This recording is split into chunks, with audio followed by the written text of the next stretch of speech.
આ દુનિયામાં વૈષ્ણવમાં પણ કહેવાય શંકર ભગવાનથી મોટું કોઈ વૈષ્ણવ નથી મારા વાલા. શંકર ભગવાનથી વહેલું કોઈ બહુ મોટું વૈષ્ણવ નથી. શેનો વિરોધ કરીએ આપણે? આ ઓને નો માને એને કાંઈ શું કામ વિરોધ? શું કામ બધાને મોટા દેવતાઓને આપણે મોટા કરીને, આપણા દેવતાઓને મોટા કરીને શેની યાર ક્યાં ઝઘડા કરવા છે?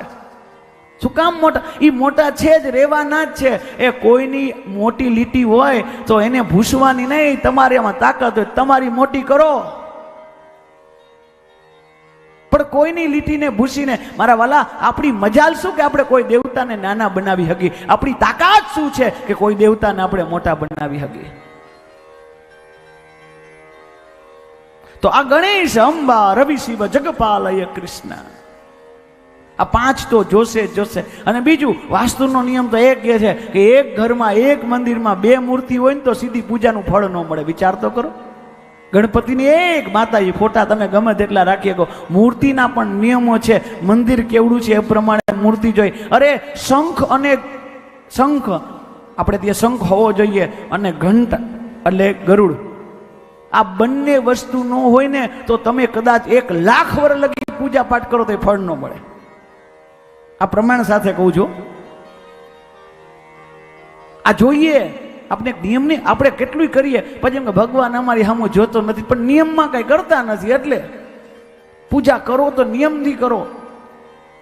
માળાઓ કરતા હોય આપણે નિયમ તો એવા એવા લઈને જઈને કોકે કે 5 માળા નિયમ, પછી માળા સુદર્શન જેમ ફેરવતી હોય, જેમ સુદર્શન ફરે એમ માળા ફરે. એમ ક્યાં કરો? 5 નો લ્યો તો 1 લ્યો ને, અને આખી માળાનો નિયમ નો લ્યો, એક નામ લ્યો. પણ એક નામ એવું લ્યો મારા વાલા, ઉપર ભગવાન નહીં, તમારે એ છોડીને તમારી સામે બેવું પડે. આ તાકાત ભક્તિમાં હોવી જોઈએ.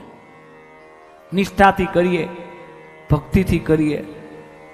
આ કઈ લાંબુ કરવાની જરૂર નથી કે આ ઓલું કરવું. ઘણા એમ ગમે ઓલી વાર રહીને 11 રહીને સોમવાર રહીને ઓલું વાર હખણારીઓ તો ઘણું છે. કરવું જોઈએ મારા વાલા. આ નિયમ છે, બધા કરવા જોઈએ. લ્યો 11 લ્યો, પણ 11 લ્યો તો મનથી લ્યો. નકર 11માં આપણે જોઈએ કે 11 નો નિયમ છે ઉપવાસ. ઉપવાસનો અર્થ ભગવાન ભૂખ્યું રહેવાનું નથી થતું મારા વાલા. હા, ઉપવાસનો અર્થ ક્યારેય તમે એક સંસ્કૃત વાળાને પૂછો તો કયો કોઈ એમ નહીં કે ભૂખ્યું રહેવું. ઉપવાસ એને ન કહેવાય, ઉપવાસ. ભગવાન વાસ નજીક, ઉપર વાળાથી નજીક રહ્યો એ જ ઉપવાસ છે. ભગવાનથી નજીક રહેવાનું. એક દિવસ તો એવો આવે 15 દી આપણા ને એક દિવસ ભગવાનનો કે જ્યાં ભગવાનથી નજીક રહીએ આપણે. અગરબત્તી, દીવા, આ બધાના નિયમો છે. એ તમને પૂછું છું, લ્યો પાછો પ્રશ્ન કે પેલા દીવો કરાય કે પેલા અગરબત્તી? જો છે ને, બોલો બોલો. દીવો કરાય. વાહ, તાલીઓથી વધાવો આ લોકો.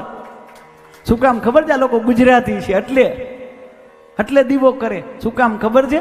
કે દીવો થઈ જાય પછી એમાં ને એમાં અગરબત્તી કરી લેવાની, એટલે બીજી હરી બગડે નહીં.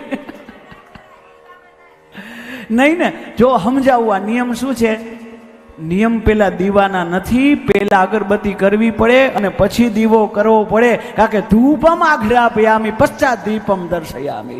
પેલા અગરબત્તી થાય, પેલા ભગવાનને ધૂપ અર્પણ થાય. ધૂપમ આઘ્રાપયામિ પશ્ચાત દીપમ દર્શયામિ. સંસ્કૃત પેલા ધૂપમ આઘ્રાપયામિ પછી દીપમ. આ 16 ક્રમ છે. હવે આવું નથી કરતા, આડાવડું કરીએ છીએ એટલે પછી આ ફળ નથી મળતું. પ્રતિષ્ઠા, એક ઘરની અંદર મૂર્તિ હોય અને 1.5 ફૂટથી વધારે મૂર્તિ મોટી હોય ને, એની પ્રાણ પ્રતિષ્ઠા કરવી પડે.